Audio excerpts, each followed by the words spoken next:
Well, this section is where things notch up. Considerably. Yeah. Take a notch up. They take a notch up. It's, you know, it just felt right to slam all of the most in-your-face songs in one place, really.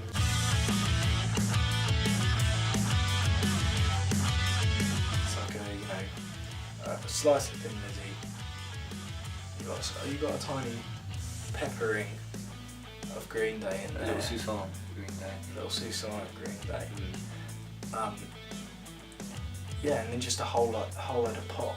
Did this one start out with Drew and Beveridge just mucking around with this funny little lead line whilst we was on tour?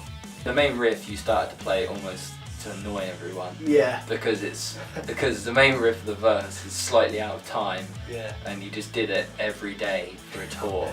Lawrence would just be like Put some chords yeah.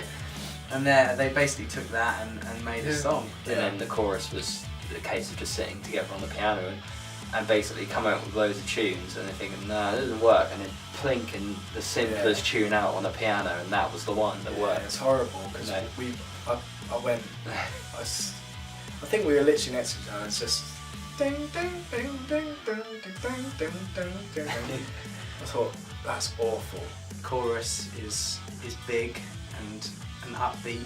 I think we just knew that the rest of the song was so cheap that you've got to not be ashamed of it being a bit cheesy.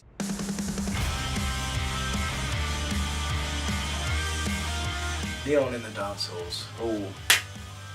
Need I say more? Single time. Hello. This is a really pinnacle song on the album because it's kind of, it really represented almost what we were going for with the whole thing, which is this kind of, it has a bit of a sense of fun, but it's quite hard hitting.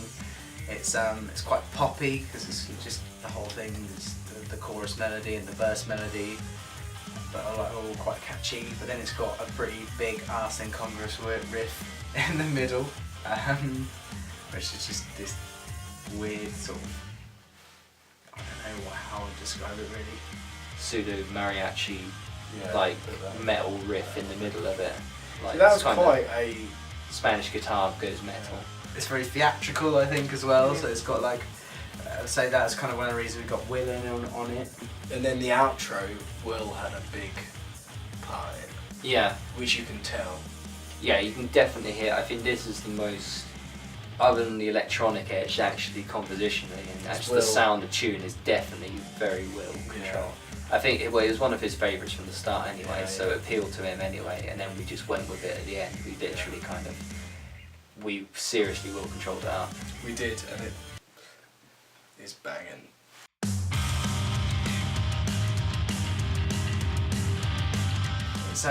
It's probably one of the most mental of the songs on the album, I would say.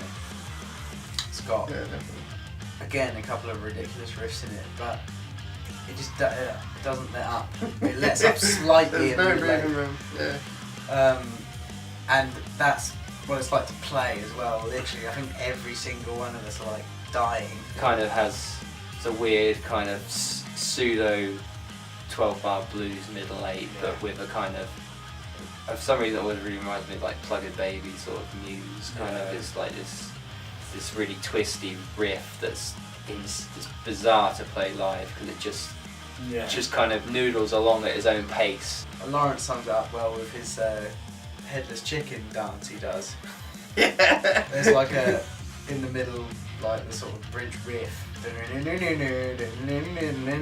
Lawrence just like runs around like a headless chicken. It's pretty much sums up the song, like, I think. That's a ridiculous song because we put loads of stupid stuff in it. We put in Viking chants. It's probably got some of my favourite riffs of the album. It's got all in that song. It's the end riff everywhere. Yeah. This is part of the reason that the album was almost called Incongruous Riffs. Yeah. Because we had this section is where we put this section is where we put all of our songs that had, that, you know, sounded like nice pop songs, and then suddenly had a big riff in the middle of them for no real reason. Just because we thought it'd be funny.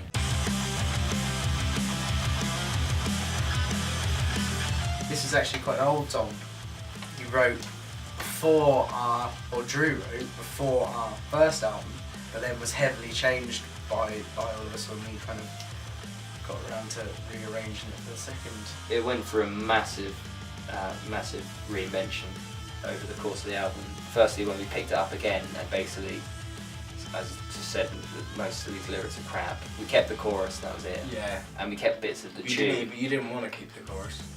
I said you're keeping that. I thought it was too cheesy. I but said cheese is good. But you're like, no, you know, put a bit of Gorgonzola on there. Became a single. Finally got another one. It's got this undeniable melody in the chorus and another ridiculous riff in the middle that everyone's just like, where the fuck did that come from? But just feels really nice. Like it's it's quite techy, I guess. That riff is a bit more sort of techy than we would usually go, but it's like it's cool. It's nice to go there, I think. Like why not have some fun? Music isn't about following rules. Yeah. Is it? It's not a spelling mistake.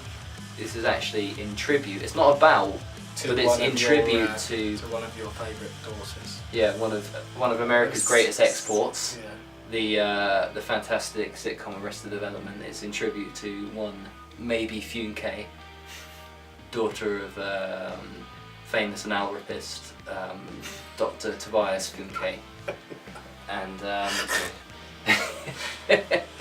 yeah. But yeah, so I mean, if you like Arrested Development, then it's a little nod for you. If you don't, it's not actually about Arrested Development, so don't worry about it. Yeah, it's such a ridiculous thing. I don't know. What were we thinking? I don't know.